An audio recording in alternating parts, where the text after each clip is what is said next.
Happy Pride, LGBT cuties. Today we're going to be making some Pride dice. I got some new dice molds in from my buddy Drew over at Dicey Encounters because my old ones were looking a little worse for wear. So he sent me some new ones. These are the ones that have the blank inserts that go inside regular dice molds so we can get some really cool effects going on. Spoiler alert, my first shot at these dice will fail, but I'll show you why. Let's get started with what we want to design. I have this liquid gold glitter that we made in a video a long time back. Basically just mica powder and alcohol, but I think it's going to make for some really subtle gold highlights to our dice. So let's get started. I'm going to place out some wax paper, grab my resin. I like to use Envirotex light resin, and we're going to pour an equal part by volume of the hardener and the resin, and then we'll mix them up for about 5 minutes till our hands are sore. And then I'm just going to add a single drop of this stuff and give the coolest shot that I've recorded in a hot while. That is just awesome looking. But the only reason we want to do a single drop is I'm not trying to overpower this with gold. I just want it to be a subtle little hint of gold in these inserts. You can see that's kind of what I'm going for there.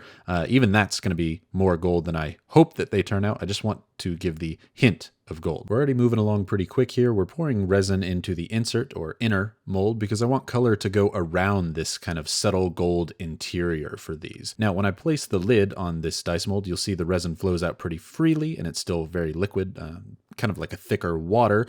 Keep that in mind that the resin came out of there easily. We'll come back to that when we place the inserts in the outer molds for why it failed. Now I place the mold inside my pressure pot and I like to put an old mold on top of it to help weigh the lid down, and I put it in for about 24 hours at 30 psi, and bada bing, bada boom. Those are some pretty looking dice on their own. Honestly, I should make some just clear dice with that kind of subtle gold hint to them. I really like it, but you know, I'm pretty biased in the way of gold. I was worried that they were too gold when I pulled them out of the mold because if you look at it, it looks very gold, but it's just the mold behind it. Behind my black gloves, you can see that it looks perfect. So let's go ahead and mix up the resin for the outer mold, which is where everything's going to start going wrong. I had this idea for rainbow and gold as a color scheme, so I separate some resin into 6 different pots so that I can create the traditional 6 rainbow colors of the LGBTQ flag. I've done a trans flag before and rainbow. I'll get to some others in the future, but I had this really cool rainbow and gold idea that I wanted to implement. I leave a little bit of clear resin with silver additive for the outside of these shell molds because I thought silver on the outside and gold inside would look cool. It's the return of pipettes. We haven't used them in a long time, and I'm going to fill up all 6 colors into my pipettes so that we can place them in the molds. As I put these inserts inside the outer mold, you can see the numbers kind of hold them in the very center, which is great because I'm trying to create this cool color on the outside of the golden interior. Problem number 1 is I pour resin inside the outer mold, and you can see I don't have near enough. I did not make near enough of the clear resin. I kind of separated it into the colors before thinking. Thinking has never really been my strong suit.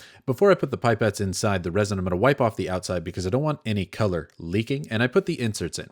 And you can already see I don't have near enough resin. I'm putting them in during the honey stage of resin where things are a bit thicker, but I'll talk about that in just a second. As I put the pipette down inside, I squeeze as I pull upwards and leave this cool trail of color. Again, not near enough resin. The clear resin should be overflowing at this point. I try and mix all the different colors, not trying to get all 6 in any single die, just trying to make a bunch of different colors. And yeah, you can see I don't have near enough resin to make this work. The clear resin is just not doing what I need it to do. It is thick right now as well. I'm trying to do this during the honey stage because I want the colors not to move around. If I did this right when I poured the resin or right after I mix it up, it would be too liquid and the colors would start to blend and bleed into one another. I don't want that. I want clearly defined separation of the colors so you can see a cool rainbow. Here's the big problem, and problem number 2.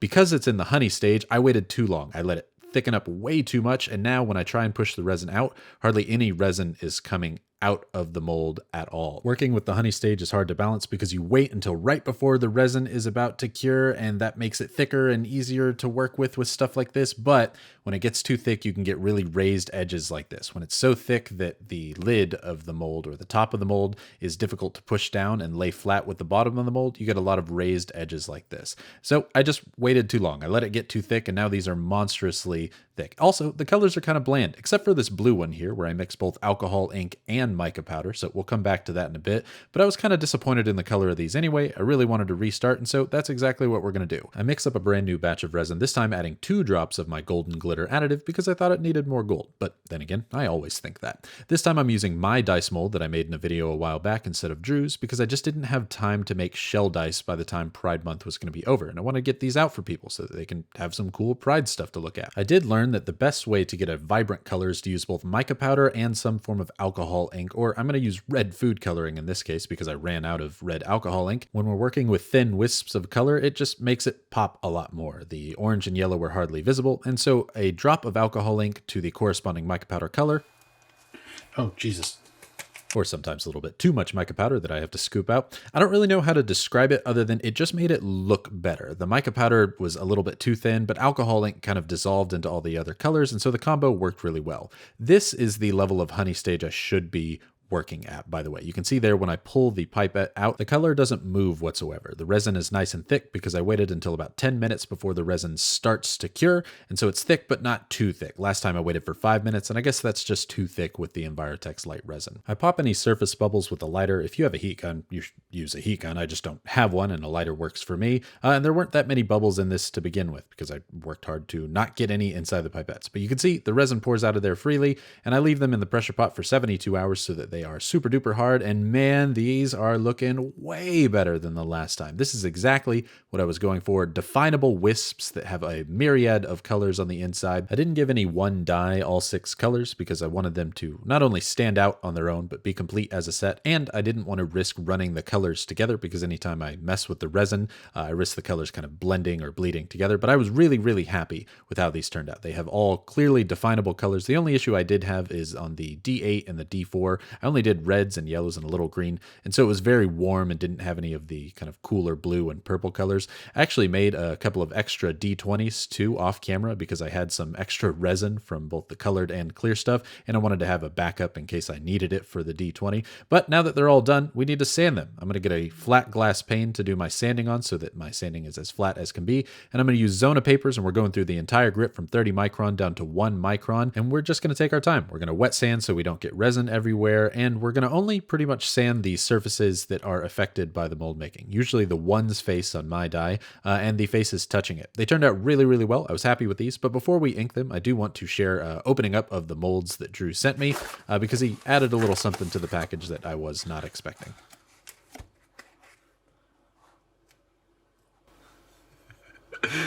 I think I have to blur it, but I do love it.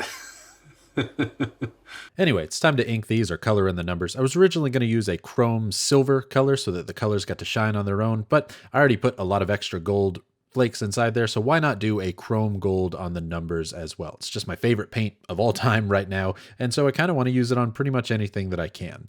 This stuff is super duper runny. You don't really want to add water to it. It kind of messes with its formula, but if you get it in there, it turns out really, really shiny. So I just wipe off any of the excess paint with my finger, and we're going to let that dry, and we're going to have to do some stuff to kind of polish up these dice. I add gold to everything on the logo except for the goblin part. That I'm going to paint green and then also going to wipe that away with my finger. And we let it dry overnight before we start to get all of that excess paint off. You can see there's a lot of little streaks of gold on there that make it not pretty and make the numbers not stand out at all whatsoever. And in my last video, when I cleaned these up, I used tissues.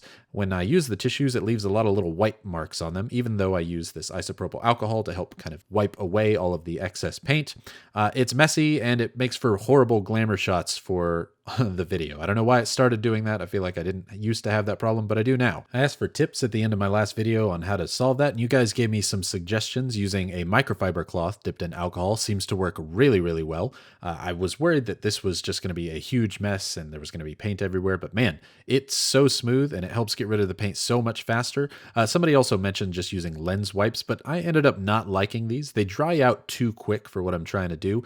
They work decently well, but you really got to scratch in there. And I found that it was better overall to just use the microfiber cloth. It makes everything really, really clean and everything looks almost glass-like. And I had to go back over where I was using the lens wipe and use the microfiber cloth dipped in alcohol to clean things up. And when I did, everything looked perfect. Man, there is no leftover gold streaks on there. There's no tiny white little fuzzy things, although I do still see some, but maybe that's just because I opened up the tissues nearby. Whatever. These dice look immaculate. I could not be happier with how they turned out. I've tried to do wisp dice before, but I've never tried to do multiple colors like this. And everything that I've seen online, most people say that the colors start to blend together and you get kind of a weird brown color. And so I'd never tried this before, but I'm really, really happy I did. I think the combination of the alcohol ink and the mica powder together is what makes it really, really work, because the colors all stand out individually. There's no one color that's kind of lacking. If there was one, I'd say that the green isn't as represented as it probably should be. Maybe I should have used a darker green alcohol ink that might have made it pop a little bit more. But all in all, I'm really, really happy with these. I think they turned out fantastic. It's a nice combination of rainbow and gold colors, exactly what I was going for. It's not exactly the shell dice style that I was looking for, that I wanted it to just be on the outside, but I think it turned out better in the end anyway. And sometimes we learn from our failures that make us improve. I don't know that these are necessarily improved from what I was originally trying to do, but I think they are. I think they turned out great, so I'm happy with them, and I hope that you're happy with them as well. And I hope you're happy with how they sound.